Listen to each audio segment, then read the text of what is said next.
She did not choose to enter the threshold. That was the first thing she would remember afterward, that the choice, if it could be called that, had not felt like a choice at all. It had felt like recognition, like a door she had been standing in front of her entire life finally becoming visible. One moment, she was standing in the garrison forest, with Tom 2 steps behind her, and the cold Samhain night pressing in from all sides, and the knowledge of what Davin had said sitting in her chest like a stone. The next moment, the forest was gone. Not dark, not frightening, simply elsewhere. The liminal threshold, the Morrigan had called it when she had mentioned it at all, which was rarely, and always in the same breath as words like necessary and irreversible and the cost of things. Alana stood in the space between worlds and looked at what the veil actually was, and understood with the cold clarity of someone seeing a thing they cannot unsee, exactly how close everything had come to ending. The threshold was not a place in any sense she had words for. It was both worlds simultaneously, the mortal world and the otherworld existing in the same space, translucent, layered, each visible through the other the way 2 pieces of very old glass are visible through each other when held together towards the light. She could see the forest she had just been standing in, the ancient oaks, the dark earth, the cold Samhain sky, but she could see through it, and through it was the otherworld. And the otherworld was not what the stories had prepared to expect.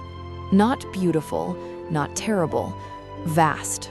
The specific vastness of something that has existed longer than the concept of time and will exist after time has finished being a useful idea. A plain of silver grass under a violet sky with 3 moons that had no interest in explaining themselves. A horizon so far away, it suggested that distance itself was different here. And between the 2 worlds, between the mortal forest and the silver plain, the veil. She could see it, not as a metaphor, not as a feeling, as an actual fabric, vast and intricate and ancient, woven from something that was neither light nor matter, but had properties of both. Threads of silver and gold and deep forest green running through it in patterns that were both mathematical and alive. And it was damaged. Not in one place, in dozens of places. Tears running through it where the standing stones had been destroyed, where the sacred wells had been filled, where 7 years of systematic dismantling had cut through thread after thread after thread, until what remained was still recognizably a veil, but no longer what it had been built to be. Quietly, through the tears, movement. The Fomori. Not pressing against the veil with violence, with patience, the patient, inexorable pressure of beings who had been waiting on the wrong side of a door for 7 years and learned to lean against it very quietly. She understood then what the Morrigan had not said in the forest clearing, what the river had not finished telling her, what Davin had translated and chosen to keep for himself. The veil had to be rewoven from the inside. She was inside. She was the only one who could do it. She got to work. Tom Ardaw sat down on the ground where she had been standing and did not move for 6 hours. This is what happened from the outside, which was the only side available to him. One moment she was there, dark auburn hair loose, green cloak, the gold light still fading from her hands after the cellar, her expression doing something he hadn't seen in it before. Open, certain, present in a way she had not allowed herself to be in every previous moment he had known her. The next moment, a sound like the world exhaling, and then she was simply not there anymore. Not gone. He could feel that she was not gone, could feel it in the mark on his left hand, which had blazed silver the instant it happened and had not dimmed since. She was somewhere. The word somewhere did not quite cover. She was between. He sat down. He pressed his left palm flat against the cold earth exactly where she had been standing, and he held on. He did not know if it would help. He had no training for this, no precedent, no manual written by anyone who had survived a version of it to pass on what they had learned. He knew only what the mark was telling him, a direction, a frequency, a thread of silver light running from his scarred palm into the earth and through whatever the earth became in the space between worlds and toward her. He followed it with everything he had. The forest around him was very dark. The Samhain night was cold in the way that Samhain nights are cold, not merely temperature, but intention. The cold of a world that knows it is standing at a threshold and is marking the occasion. An hour passed. Then 2. The Andocked soldiers from the garrison were in the forest by the second hour. He could hear them, 6 or 7 of them, moving through the trees with torches and the specific disciplined patience of men who had been trained by him and knew exactly how he thought. He did not move. He could not move. He understood that with a certainty that had nothing to do with decision or courage or any of the things that were later attributed to it. If he moved, if he broke the connection, the threshold might close.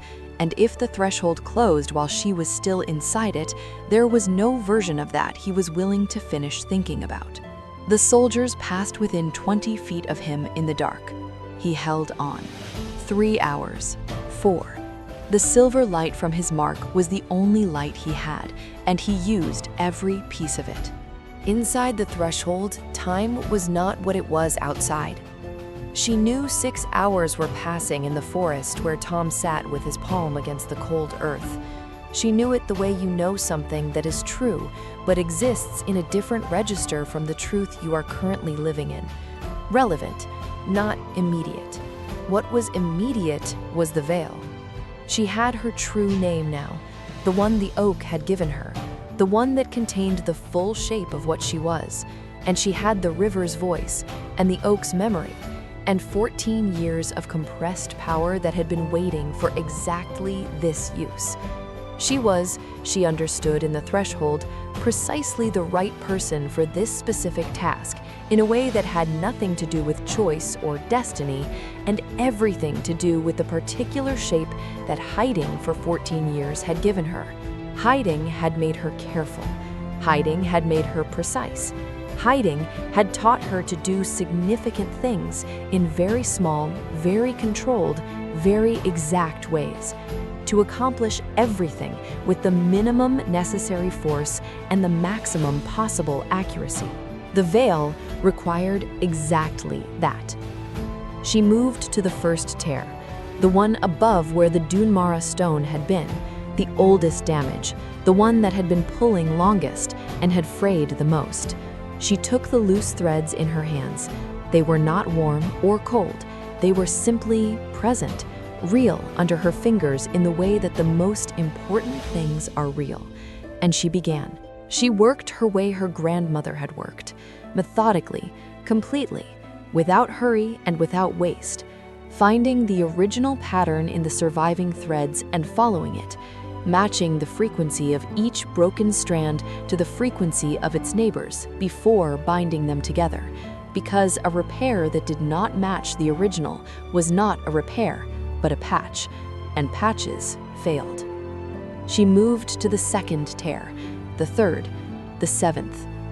All the way through the work, beneath everything, a thin silver thread of light running from somewhere in the fabric of the threshold back toward the world she had come from, toward the specific, steady, completely unmovable point where Tom Ardaugh was sitting with his hand against the earth and his eyes closed, and everything he had directed toward keeping the door open. She worked faster. Not because she was afraid, because she was aware, acutely, completely aware of what holding that door open was costing him, and because she had decided, somewhere in the third hour of working in the space between worlds, that the cost of things mattered to her, when the thing being spent was him. She had not examined that decision closely. She kept working. The threshold pushed her out at the 6th hour, not gently, the way the tide turns, not violently, not cruelly, with the complete indifference of something that operates on a different scale from human urgency. She landed on her hands and knees on the cold forest floor and stayed there for 1 breath, 2, 3, cataloging herself, checking the inventory of what she had been and what she was now, and the difference was whole. She was whole. Different. She would always be different now. The threshold left its mark on everyone who passed through it. The Otherworld changed the eyes that saw it, but whole. She looked up. Tom was sitting 3 feet away from her on the ground, his left palm still flat against the earth, his eyes open and fixed on the point where she had reappeared. His face, in the thin silver light of his own mark, was the face of someone who has been very far away from everything and has just, in this precise moment, returned. He looked at her for a long moment. He said nothing. She understood that there were no words yet for what the last 6 hours had been, and that inventing inadequate ones would be a kind of damage. She moved to where he was sitting and sat down beside him on the cold earth. Close, not touching, the warmth of proximity in a cold forest on a cold night, its own complete language. She said after a moment, "The veil is sealed." I know. I felt it close. How? The mark went quiet. For the first time in 7 years, it went completely quiet. She looked at his left hand, still resting on the earth, the silver light entirely gone now, the scar like burned branches visible in the dark, without any light of its own at all. She reached out and placed her marked wrist next to his scarred hand on the cold earth, not touching, side by side, the 2 marks that had found each other after 7 years and 1 Samhain night, and 3 stones, and a river that had forgotten its name, and an oak that had kept one. Toiling. "Thank you," she said. You're welcome. The forest was completely quiet around them. Above the tree line, no ravens. The Morrigan was no longer watching, which should have felt like relief. It didn't. They sat in the forest for a long time before either of them said the thing that needed to be said. Tom said it first. The veil is sealed. Yes. But it wasn't sealed before tonight. No. Which means that anything that was already on this side of it when it closed. She had known this since the 3rd hour in the threshold. She had seen them, the shapes moving through the tears with the patient pressure of beings who had been waiting a long time and had finally, in the last days before the sealing, been patient enough to get through. Not many. The tears had been small. She had reached them in time for that, but not before. "Is still here," she said, "on this side," with the door now closed behind them. A silence. How many? I don't know. I couldn't count them from inside the threshold. I could only see that they were through. What are they? She thought of what the Morrigan had told her, what the old texts described, what her grandmother's notes had contained in the margin of a page about boundary water, in script so small she had needed a candle to read it. "The Fulmori are not one thing," she said. "They are as various as we are. Some of them, the old texts call them persons, individuals. They can be spoken to, reasoned with. They did not necessarily choose to come through." And the others? The others the texts call forces, not persons, not individuals. Entropy, chaos, the specific energy of a world that operates without the veil's order and has been pressing against the boundary of this one for 7 years and is now, for the first time, present in it. "They cannot be spoken to," she said. "They cannot be reasoned with. They can only be—" She stopped. The forest around them had gone silent. Not the ordinary silence of a forest at night, the specific, weighted silence of every creature in it having simultaneously decided to be very still and very quiet. Tom was already on his feet. She was beside him a breath later. At the tree line, 30 feet ahead, at the exact boundary between the forest and the open moorland, something stood in the dark that had not been there before. It was not moving. It was simply present, the way the cold is present. Not threatening exactly, not yet, but with the complete and absolute intention of something that has arrived somewhere it means to be. Tom's hand moved to the sword at his hip. Alana put her hand on his arm. "Wait," she said. She took one step toward the tree line, and the thing at the boundary, vast, dark, patient, turned toward her. End of episode 4. Next, what the Fomori wanted, what the Morrigan didn't say, and the moment Tom Ardag finally said the thing he had been not saying since the ridge above the river.